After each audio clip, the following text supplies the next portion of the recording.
Good morning guys! Welcome to 5th Generation Hobby Shop. Welcome to another quick review and demo. Ayan. Sa ngayon guys, magre-review tayo ng isang brake barrel rifle.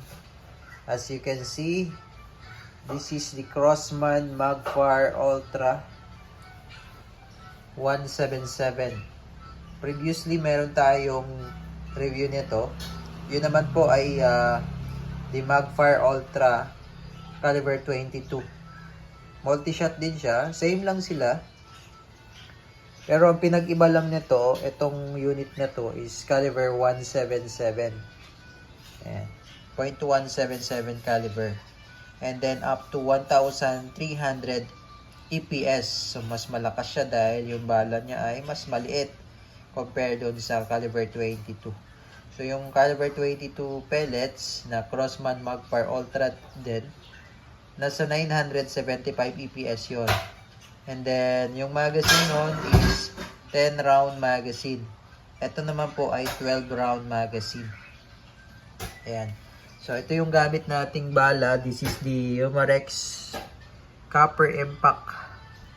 This is 7.40 grains. And caliber 177 pointed. Ayan, ito siya. So limited lang yung stock na to guys. Ayan. Copper coated. 500 shots po siya. Ayan. Mas maliit po ito doon sa bala ng caliber 22 pellets. So that's lead pellets. Ayan, meron na rin po siyang quiet fire technology. Same lang sila sa Magpar Ultra caliber 22. And yun nga, velocity up to 1,300 EPS. Ayan. By Crosman. This is nitro piston powered pa rin. Nitro piston elite pa rin siya. Ayan. So let's open the box and check the accessories and other inclusion. Okay, open po natin.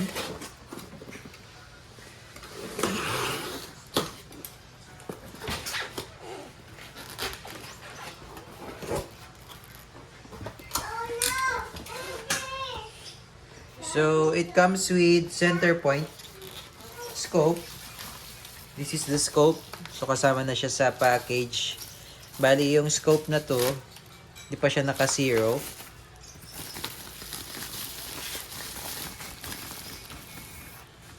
So, it comes with silica gel, wiper, Allen and manual, and then this is the scope.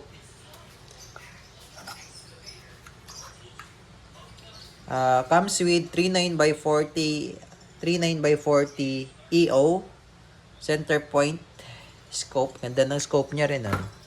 You can also upgrade yung scope. Pwede kayo magpalit. So, depende sa inyong preference.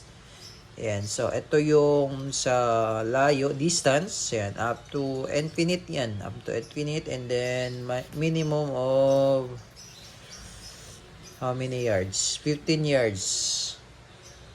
15 yards. Then, ito naman yung zoom. Up to 9 times zoom. I think, yes. 9 times zoom. So, maganda siya. Out of the box, ito yung kasama ni Crosman Magpar Ultra na scope. Ayan. Center point, 39x40 EO. And then, this is the magazine. So, ito yung 12 round. 12 rounder magazine. Ayan. So, bali, yung magazine natin, medyo wala tayong stock. So, pakiingatan na lang natin yung magazine. This is made of plastic. Pero matibay naman siya na pagka-plastic. Wag lang talaga yung bagsak. Ayan. So, sa paglo-load, I will show you how to load pellet on the magazine.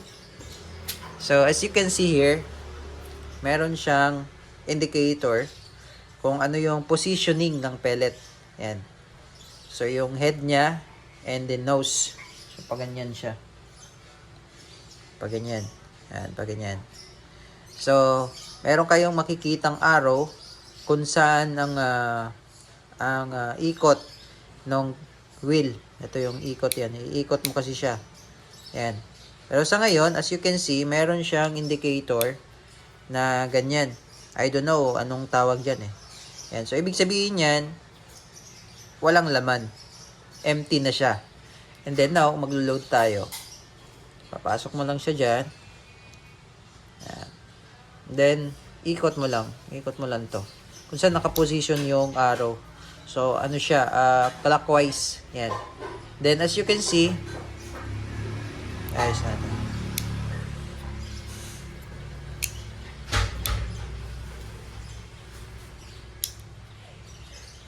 Yan. As you can see, meron siyang 11. Yan, 11.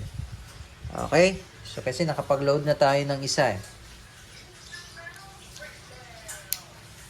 Yan, 10. Hanggang sa mapuno nyo yung magazine. Now, fast forward lang natin yung ikakat lang natin yung video. Kasi hahaba po, no? And then yan. Sa number 2 na tayo. And then last one.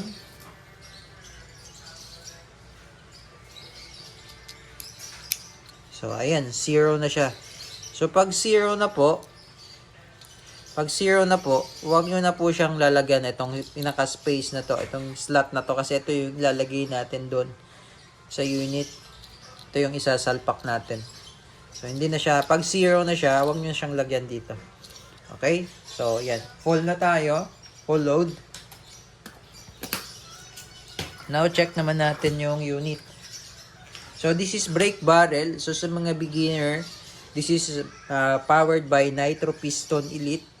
So, hindi nyo na ako kailangan dito ng CO2 or any kind na pump. Yung iba, pinapump like sa PCP, di ba? Magpa-pump or magpapakarga ka pa. No. Ito is a Nitro Piston powered brake barrel. So, ang kakailanganin mo na lang dito is bala. Check natin yung unit.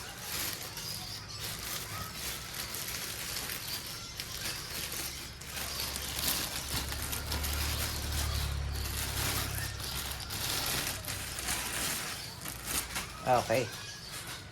So, it has iron sight. Built-in iron sight, adjustable po yan. So, kung di kayo gagamit ng scope, pwede rin. Then, meron naman siyang sight. Adjustable yan. Rendage and elevation. And sa front naman, front sight, naka-fix lang siya. Yan. Ito yung quiet fire technology ng Crossman. Yan. Kung mapapansin nyo, di ba, dito, maliit o payat, and then, medyo tumaba siya, no? Yan, pataba ng pataba yung barrel. So, ito kasi yung sound suppression niya, built-in sound suppression. Kaya, si unit, hindi maingay masyado. So, maganda siya for hunting, hindi mabubulabog yung hinahunt mo. Then, ito naman, yung sling. Lagayan ng sling, no? Ayan. Tapos, full synthetic butt siya. Ayan. Then, naka-rifling na to. Yung barrel niya is rifled steel. Ayan, with 21mm para sa scope rail. Ayan. Then, this is the manual safety. So, yan yung position ng safe. And then, yan naman ang position ng fire. Ayan. So, all you have to do is to break this one. Kaya nga siya brake barrel. So, kailangan mo lang siyang baliin. Ayan, break mo lang. Babaliin mo siya. Pak. Ayan, ganyan. Ayan, sagad. Medyo matigas lang sa una kasi pagkabago pa, medyo matigas. Pero pagka madalas mo na siyang binibrake, lalambot lang yan. Then, eto, just in case lang po, just in case lang na masira yung magazine, no? pwede po kayong magmano-mano. So, dito po niloload yan. Ito sa ilalim. So, be-brake mo muna. Pagka-brake, makikita nyo dito access yung barrel. Dito mo siya iloload yung pinaka-pellet yung bala. Ayan. So, pagka-brake mong ganyan, ibabalik mo lang yung barrel. Ayan. Then, it's good to shoot. So, bawal lang po siyang dry fire na walang bala. So, sa ngayon, itetest lang natin one time. Test lang natin one time. Ayan. So, bawal po siya na walang bala ipuputok natin. Bawal. So, saan na yung magazine? So, this is the magazine. Ayan. Ito yung harap. Papasok mo lang siya ganyan. Kailangan, ididiin mo siya na may maririnig kang clicking sound. Yun. And then, bali lang ng bali. Bali, balik, putok. Bali, balik, putok. Ganun lang. Hanggang sa maubos mo yung 12 rounds. So, napakasimple lang niya, no? Napakasimple lang ng mechanism. Up to 1,300 EPS. So, good for hunting. Malakas siya. Dahil nga 177, mas maliit yung bala. Yung .22 nasa 975, malakas na rin yun. Okay, so testing natin.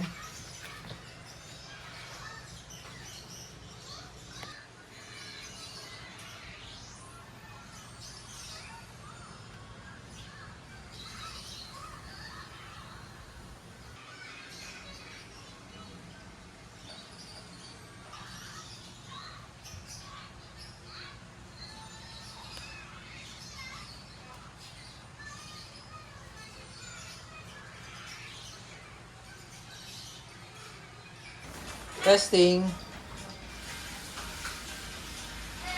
Testing Crossman Magpar Ultra 177. Brake barrel. Brake. Load. Firing.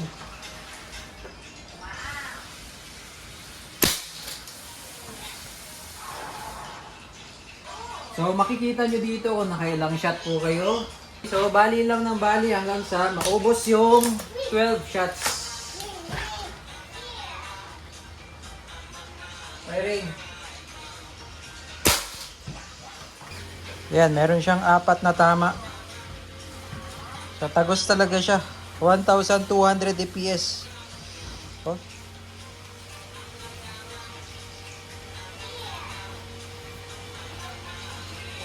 Ang ganda nung ating bala. Limited stock, copper impact Biomarex 7.4 grains. Ang ganda ng tama. So ayan, naka 2 shots na tayo. Meron siya number 2. Yan, number 2. So bali lang ng bali. Bali lang po ng bali. Yan. Bali ka lang ng bali. Brake. Then load. Firing.